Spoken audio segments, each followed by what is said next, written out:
श्रीमद्भागवत महापुराणं पञ्चमस्कन्धः अथ पञ्चमोऽध्यायः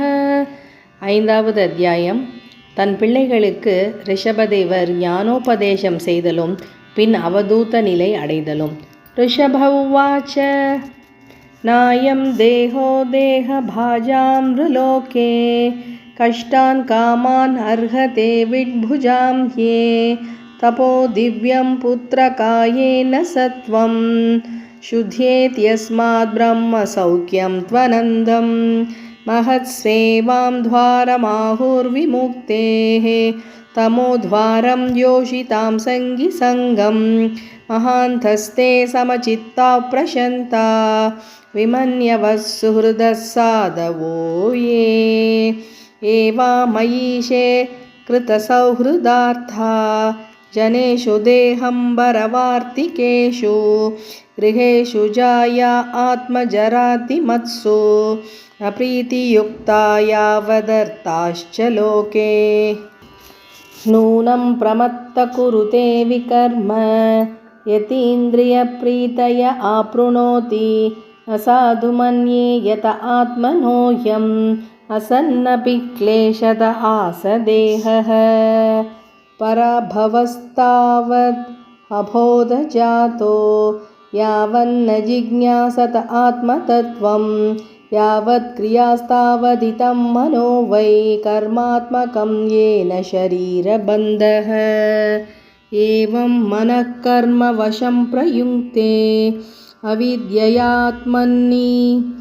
उपदीयमाने प्रीतिर्न यावत् मयि वासुदेवे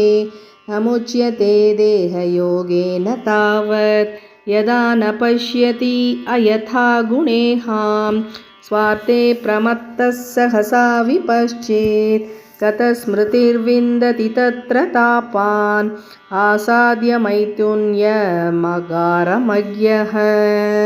पुंसस्त्रियामिथुनी भावमेतं तयोर्मितो हृदयग्रन्थिमाहुः अतो गृहक्षेत्रसुताप्तविद्धैर्जनस्य मोहोऽयमहं ममेति यदा मनोहृदयग्रन्थिरस्य कर्मानुबद्धो दृढ आश्लतेत तथा जनः सम्परिवर्तते स्मात् मुक्तः परं याति अतिहाय हेतुं हंसे गुरौ मयि भक्त्यानुवृत्त्या वितृष्णया द्वन्द्वतितिक्षया च सर्वत्र जन्तोर्व्यसनावगत्या जिज्ञासया तपसे हानिवृत्त्या मत्कर्मभिर्मत्कतया च नित्यं मद्देवसङ्गात् गुणकीर्तनान्मे निर्वैरसाम्योपशमेन पुत्राः जिहासया देहगेहात्मबुद्धेः अध्यात्मयोगेन विविक्तसेवया प्राणेन्द्रियात्माभिजयेन सद्र्यग् सच्छ्रद्धया ब्रह्मचर्येण शश्वत् असम्प्रमादेन यमेन वाचां सर्वत्र मद्भावविचक्षणेन ज्ञानेन विज्ञानविराजितेन योगेन धृति उद्यमसत्त्वयुक्तो लिङ्गं व्यपोहेत् कुशलोऽहमाख्यम् कर्माशयं हृदयग्रन्थिबन्धम् अविद्यया आसादितम् अप्रमत्तः अनेन योगेन यतोपदेशं सम्यक् व्यपोह्यो परमेत योगात् पुत्रांश्च शिष्यांश्च नृपो गुरुर्वा मल्लोककामो मदनुग्रहार्थः इत्थं विमन्युः अनुशिष्याददज्ञान् न योजयेत् कर्मसु कर्ममूढान् कं योजयन्मनुजोर्धं लभेत निपादयन्नष्टदृशं हि गर्ते लोकस्वयं श्रेयसि नष्टदृष्टेर्योथान् समीहेत निकामकामः अन्योन्यवैरः सुखलेशहेतः अनन्ददुःखं च न वेद मूढः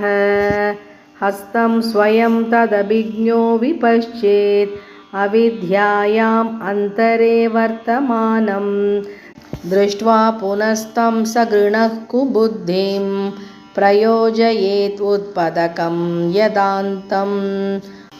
गुरुर्न स स्यात् स्वजनो न स स्यात् पिता न स स्यात् जननी न सा स्यात् दैवं न तत् स्यात् न पतिश्च स स्यात् न मोचयेद्यः समुपेदमृत्युम् इदं शरीरं मम दुर्विभाव्यं सत्वं हि मे हृदयं यत्र धर्मः पृष्ठे कृतो मे यतधर्म आरात् अतो हि मां वृषभं प्राहुरार्याः तस्माद् भवन्तो हृदयेन जाताः सर्वे महीयां सममुं सनाभम् अक्लिष्टबुद्ध्या भरतं भजत्वं शुश्रूषणं तद्भरणं प्रजानाम् ऊतेषु वीरुद्भ्य उदुत्तमाये सरीसृपास्तेषु सबोधनिष्ठाः ततो मनुष्या प्रमतास्ततोऽपि गन्धर्वसिद्धा विबुधानुगाये देवासुरेभ्यो मघवत्प्रधानाः दक्षादयोः ब्रह्मसुतास्तु तेषां भवः परस्सोत विरिञ्च वीर्यः समत्परोऽहं द्विजदेवदेवः न ब्राह्मणैस्तुलये भूतमन्यत् पश्यामि विप्रा किमतः परं तु यस्मिन् ऋभुः प्रहुतं श्रद्धयाहम् अश्नापि कामं न तदाग्निहोत्रे धृता तनूरुशति मे पुराणी येनेह सत्वं परमं पवित्रं शमोदमः सत्यमनुग्रहश्च तपस्तितिक्षा अनुभवश्च यत्र मत्तोऽपि आनन्दात् परतः परस्मात् स्वर्गापवर्गाधिपतेर्न किञ्चित् येषां किमु स्यातितरेण तेषाम् अकिञ्चनानां मयि भक्तिभाजां सर्वाणि मद्दिष्ण्यतया भवद्भिः चराणि भूतानि सुताद्रुवाणि सम्भावितव्यानि पदे पदे वः विविक्तदृग्भिस्तदुहार्हणं मे मनोवचोदृक्करणे हि तस्य साक्षात्कृतं मे परिबर्हणं हि विना पुमान्येन महाविमोहात् कृतान्तपाशात् न विमोक्तुमीशेत्। श्रीशुक उवाच एवं मनुष्यास्य आत्मजान् स्वयम् अनुशिष्टानपि लोकानुशासनार्थं महानुभावः परमसुहृद्भगवान् ऋषभापदेश उपशमशीलानाम् उपरतकर्माणां महामुनीनां भक्तिज्ञानवैराग्यलक्षणं पारमहंस्य धर्मम् उपशिक्षमानः स्वतनयसदज्येष्ठं परमभागवतं भगवज्जनपरायणं भरतं धरणिभालनाय अभिषिच्य स्वयं भवन एवोर्वरितशरीरमात्रपरिग्रहः उन्मत्त इव गगनपरिधानः प्रकीर्णकेश आत्मनि आरोपिताहवनीयः ब्रह्मावर्तात् प्रभवव्राज्य जडान्तमूकपदिरपिशाच उन्मादक्वत् अवधूतवेषः अभिभाष्यमानोऽपि जनानां गृहीतमौनव्रतः तूष्णीं बभूव तत्र तत्र पुरग्रामाकरकेटवाटकर्वट शिबिरव्रज घोषसार्तगिरिवनाश्रमादिषु अनुपदम् अवनिचरापसदैः परिभूयमानः मक्षिकाभिरिव वनगजस्तर्जन ताटन अवमेघनष्टि वनग्रावसकृत्रज प्रक्षेपभूतिवादत् अधुरुक्तैस्तदविगणयन् एवासत्संस्थान एतस्मिन् देहोपलक्षणे सदपदेश उभयरनुभवस्वरूपेण स्वमहिमावस्थानेन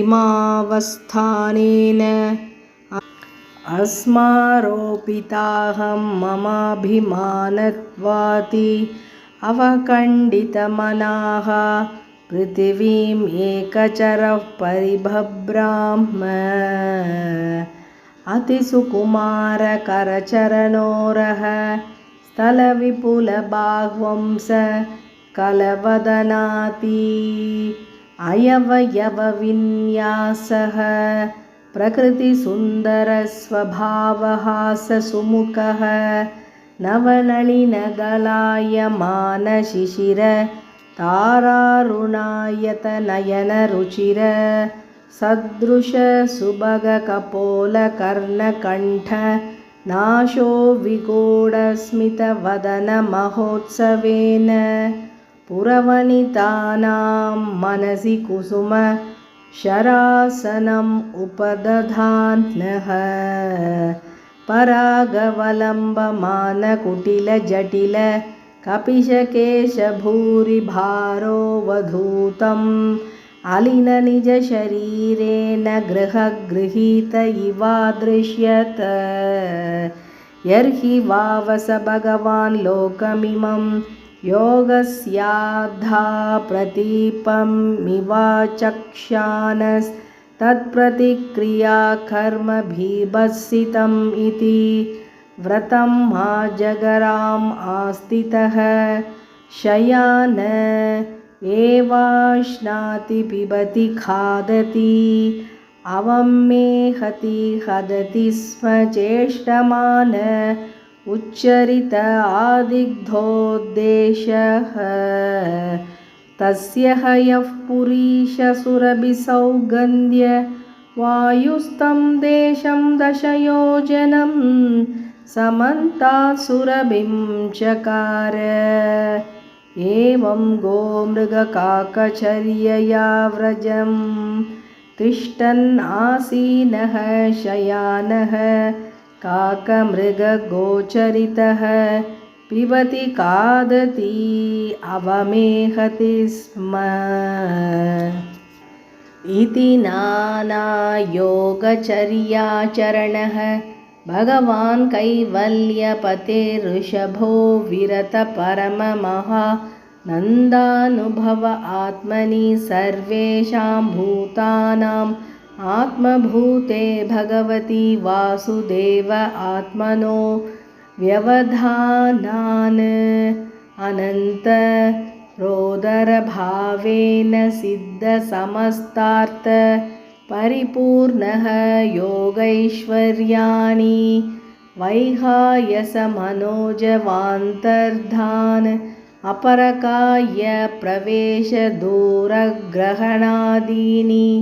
यदृच्छयोपगतानि नाञ्जसा नृपहृदयेनाभ्यनन्दत् इति श्रीमद्भागवते महापुराणे पारमहंस्यां संहितायां पञ्चमस्कन्धे ऋषभदेवानुचरित